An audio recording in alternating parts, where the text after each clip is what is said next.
ಒಬ್ಬ ಚಪ್ಪಲಿ ಹೊಲಿಯವನಿರ್ತಾನೆ ಅಧ್ಯಕ್ಷರೇ, ಅವನ ಹೆಂಡತಿ ಗರ್ಭವತಿಯಾಗಿರ್ತಾಳೆ. ಅವಳು ಗಂಡ ಒಂದು ಮರದ ಕೆಳಗೆ ತಾಲೂಕು ಆಫೀಸ್ ಹತ್ರ ಕೂತ್ಕೊಂಡು ಚಪ್ಪಲಿ ಹೊಲಿತಿರ್ತಾನೆ. ಅವಳು ಏನ್ ಕನಸು ಕಾಣ್ತಾ ಇದ್ಲು ಗೊತ್ತಾ? ಈ ಸಂವಿಧಾನ ಬರಕ್ಕೆ ಮೊದಲು ನನಗೆ ಹೆರಿಗೆ ಆಗುತ್ತೆ, ನನಗೆ ಗಂಡು ಮಗು ಆಗುತ್ತೆ, ಅವನು ಅಲ್ಲಿ ಹೋಗ ಮರದ ಕೆಳಗೆ ಕೂತ್ಕೊಂಡು ಚಪ್ಪಲಿ ಹೊಲಿತಾನೆ. ಚಿಕ್ಕ ವಯಸ್ಸಾದ್ರಿಂದ ನನ್ನ ಮಗ ಜಾಸ್ತಿ ಚಪ್ಪಲಿ ಹೊಲಿತಾನೆ, ಜಾಸ್ತಿ ಸಂಪಾದನೆ ಮಾಡ್ತಾನೆ ಅಂತ ಕನಸು ಕಾಣ್ತಾ ಇದ್ದೆ.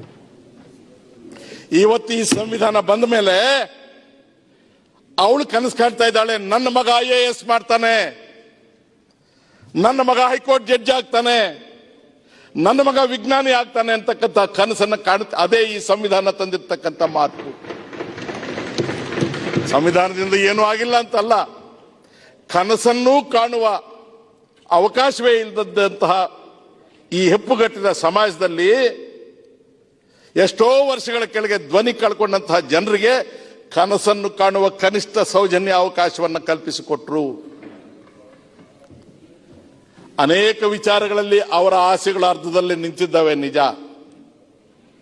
ಅವರೇ ಹೇಳಿಬಿಟ್ಟಿದಾರಲ್ಲ, ಎಂಥ ಒಳ್ಳೆಯ ಸಂವಿಧಾನವನ್ನು ನಾನು ಕೊಟ್ಟರೂ ಕೂಡ ನಡೆಸೋರ ಮೇಲೆ ಹೋಗುತ್ತೆ.